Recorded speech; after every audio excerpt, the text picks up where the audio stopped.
السلام علیکم ورحمۃ اللہ وبرکاتہ۔ کیسے ہیں میرے عزیز ساتھیوں؟ ماشاء اللہ العزیز، اس وقت ہم ایک ایسی شخصیت کے ساتھ بیٹھے ہوئے ہیں اور اس وقت ہمارے مفتی عبدالمعیش شامزی صاحب،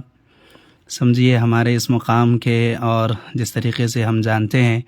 کروٹلا اور ہمارا مٹ پلی اور کریم نگر جگتیال، اللہ تعالیٰ نے ایک بڑی خوبی سے جو ہے نا مفتی صاحب کو نوازا ہے۔ تو ماشاءاللہ سے آج ہمارا جمعرات کا دن تھا، تو مفتی صاحب ماشاءاللہ سے عمرے کے سفر پر مکہ المکرمہ اور مدینہ المنورہ کی زیارت میں تشریف لائے تھے، اور اسی طریقے سے جتنے ہمارے ساتھی یہاں پہ بیٹھے ہوئے ہم دیکھ رہے ہیں، ماشاءاللہ سے یہ سب جمعرات کے دن اس بات کی انتظار میں رہتے تھے کہ جمعے کے دن مفتی صاحب کا بیان آئے گا تو ہم سنیں گے۔ تو جس طریقے سے جتنے یہاں پہ احباب بیٹھے ہوئے ہیں، ہم یہ دیکھتے ہیں کہ مفتی صاحب کا جبھی بھی جمعے کے دن بیان آتا تھا، ماشاءاللہ سے ہر بیان کو ہم شیئر بھی کرتے تھے اور ہم سنتے بھی تھے، لیکن مالک کا احسان ہے، اللہ کا کرم ہے، آج ہمیں ایسی مجلس میں بیٹھنے کا توفیق ہوا ہے کہ مفتی صاحب کے ساتھ ہم نے عشاء کی نماز بھی ادا کی، اور اس طریقے سے جو ہے نا ایک ماشاءاللہ سے بہترین مجلس میں ہم بیٹھے ہوئے بھی ہیں، اور ہمارا شام کا کھانا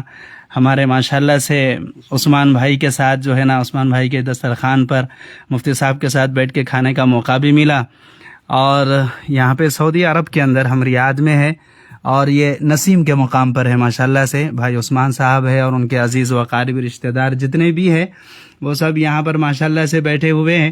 تو ہم مفتی صاحب سے جو ہے نا خاص کر اس بات کی درخواست اور دعا بھی کر رہے تھے کہ اللہ تعالیٰ جو ہے نا ان خاندان والوں کو، ان عزیز و اقارب کو اور رشتہ داروں کو اللہ تعالیٰ محبت، الفت، ان تمام چیزوں کے ساتھ قائم رکھے۔ اور جس طریقے سے اس میں بڑی خوبی کی بات یہ ہے کہ ماشاءاللہ سے یہاں پہ جتنے آپ دیکھ رہے ہیں، جتنے احباب بیٹھے ہوئے ہیں، ان میں سے بعض ایسے ہیں کہ جن کے بچے جو ہے نا مفتی صاحب کے مدرسے میں تعلیم حاصل کرتے ہیں۔ الحمدللہ سے پہلے مفتی صاحب کا جو ہے نا صرف لڑکیوں کا مدرسہ تھا، لیکن الحمدللہ ابھی اس وقت مفتی صاحب کے یہاں پہ بچوں کی بھی تعلیم ہے۔ ماشاءاللہ سے صبح کے وقت میں یعنی آدھا دن مفتی صاحب نے مقرر کیا ہے، اور مفتی صاحب اس وقت صبح کے موقع پر یعنی آدھا دن مفتی صاحب کے مدرسے میں قرآن کریم کی آیت مبارکہ کی یعنی قرآن کریم کی تلاوت ہوتی ہے، پھر اس کے بعد آخر کا جو ظہر کے بعد کا جو عصر تک کا جو وقفہ ہوتا ہے، اس کے اندر انشاءاللہ مدرسے میں مفتی صاحب کے یعنی انگریزی تعلیم کا سلسلہ بھی چل رہا ہے ماشاءاللہ سے۔ تو میں جو ہے نا آپ تمام سے بھی اس بات کی درخواست کرتا ہوں کہ ہم اپنے مفتی صاحب سے بھی وہی بات ہو رہی تھی کہ اس وقت کس طریقے سے جو ہے نا ہم اپنے طلباء کو، اپنے عزیز و اقارب کو، اور اپنے گھروں میں جو ہے نا ماں اور بہنیں ہیں، جس طریقے سے جو ہے نا ہم یہ کرتے ہیں کہ کس طریقے سے جو ہے نا تعلیم و تربیت کا سلسلہ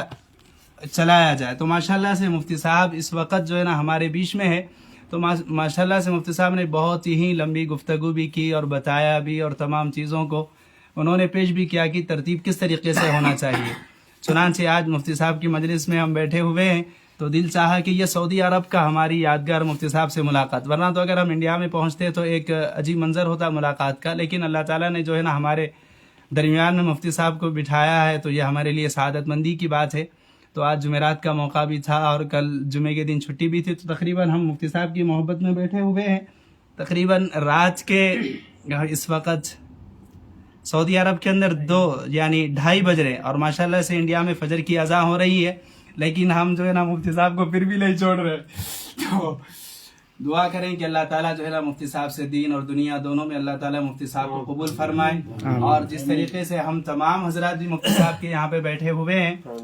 تو اللہ ہماری بھی محنت کو قبول فرمائے، اللہ ہر شر سے ہم سب کی حفاظت فرمائے، اور ہر خیر میں جو ہے نا اللہ ہمارا حصہ عطا فرمائے۔ اور جس طریقے سے سعودی عرب کے اندر یا اس علاقے میں مفتی صاحب کے جتنے بھی احباب ہیں، اگر وہ ملاقات کرنا چاہتے ہیں تو وہ کمنٹ بھی کر سکتے ہیں اور ملاقات کے لیے رابطہ بھی کر سکتے ہیں۔ الحمدللہ ہم ہر بیان مفتی صاحب کا جو ہے نا یوٹیوب پہ اور جو ہے نا فیس بک پہ ہم سنتے بھی ہیں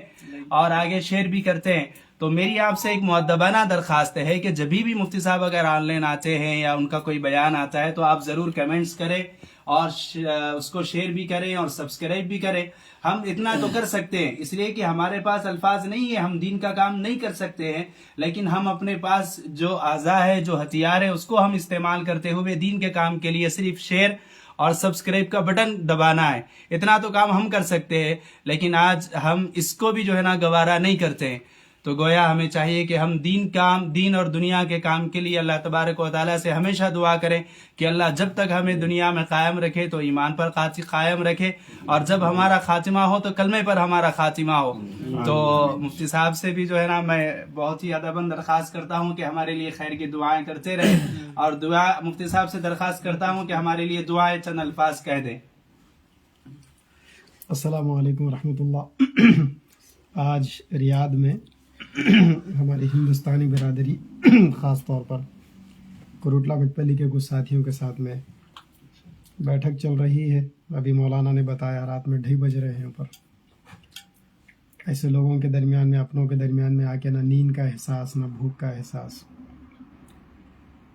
جو ہر وہ فیملیز جن کے گھر کے لوگ چاہے بیٹے ہو، چاہے شوہر ہو، چاہے بھائی ہو، چاہے باپ ہو، باہر ملک میں کام کر رہے ہیں، ایسے گھر والوں سے میں ریکویسٹ کرتا ہوں، گزارش کرتا ہوں کہ ان لوگوں نے بڑی قربانی دی آپ لوگوں کو حق حلال کی، عزت کی روزی روٹی کھلانے کے لیے. لہٰذا یہ لوگ بڑی محنت کرتے ہیں، یہاں پر خون اور پسینہ ایک کرتے ہیں اپنا.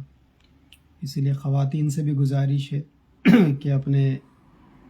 شاپنگوں کے چکر میں، فضول خرچیوں کے چکر میں، غیر ضروری چکروں میں ان کے خون پسینے کی دولت کو ضائع نہ کریں. اللہ تعالیٰ نے مال کو زندگی کی ایک بنیادی ضرورت، ایک بیسک نیڈ بنایا ہے. آج کے دور میں مالداری کا، دولت کا آدمی کے ہاتھ میں رہنا بھی بہت سارے فتنوں سے بچاؤ کا ذریعہ ہے. اسی لیے جو لوگ بھی باہر محنت کر رہے ہیں، جو لوگ ہندوستان میں بیٹھے ہوئے ہیں، ان کے گھر والوں کی ذمہ داری ہے کہ ان کے ایک ایک پیسے کی قدر و قیمت کریں. اور مرد حضرات باہر رہتے ہیں تو عورتوں کی بڑی ذمہ داری ہے کہ وہ گھر میں اپنے بچوں کی تربیت کرے. باپ کی محبت، باپ کا عظمت، باپ کا ڈر، باپ کی اہمیت بچوں کے دل میں بٹھائے. ورنہ ہوتا یہ ہے کہ انسان پوری زندگی باہر رہ کر، بیوی بچوں سے دور رہ کر کماتا ہے. اس کی جوانی ختم ہو جاتی ہے، جب وہ بڑھاپے کو آتا ہے تو اولاد اس کی نہیں ہوتی. ظاہر بات ہے کہ اس کی پوری ذمہ داری عورت کے اوپر ہوتی ہے، ماں کے اوپر، کیونکہ اس نے ماں ہونے کی ڈیوٹی کو پورا نہیں کیا اور اس کی تربیت کا اس نے فریضہ ادا نہیں کیا. تو اپنوں کے درمیان میں بیٹھ کر اپنے لوگوں سے حال احوال اور ان کی چیزوں کا جائزہ لے کر یہ کچھ باتیں میں نے مناسب سمجھی آپ کے سامنے کہہ دوں. بقیہ اس وقت ریاض میں دبا کے کڑاکے کی سردی کا موسم چل رہا ہے،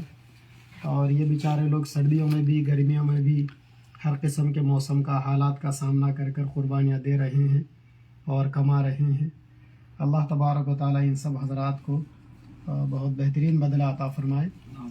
کیونکہ یہ لوگ ایک صرف دنیا نہیں کما رہے ہیں، ایک دین کا بڑا کام بھی یہ لوگ کر رہے ہیں.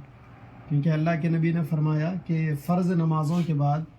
اسلام کے جو بنیادی فرائض ہے، اس کے بعد سب سے بڑا فریضہ حلال روزی روٹی کمانا ہے. تو جو لوگ بھی یہاں پر محنتیں کر رہے ہیں، وہ لوگ بھی حلال روزی روٹی کمانے کے ذریعے سے ایک بڑے دین کے شعبے کے اوپر، دین کے ایک بڑے شعبے کے اوپر عمل کر رہے ہیں. اللہ تعالیٰ ان سب احباب کے کمائیوں میں برکتیں دے اور ان کو خوب خوشیاں دے اللہ تعالیٰ. اور ان کی جو جائز مقاصد ہے، ضروریات ہے، اللہ تعالیٰ اس کو پورا فرمائے انشاءاللہ. اور ایک 4-5 روز میں ریاض میں ہی رہوں گا اپنے لوگوں کے درمیان میں. اس کے بعد انشاءاللہ پھر عمرے کا ارادہ ہے، پھر مدینہ شریف جائیں گے، پھر انشاءاللہ یہاں سے قطر جائیں گے، پھر اس کے بعد ہندوستان آئیں گے. السلام علیکم ورحمۃ اللہ وبرکاتہ.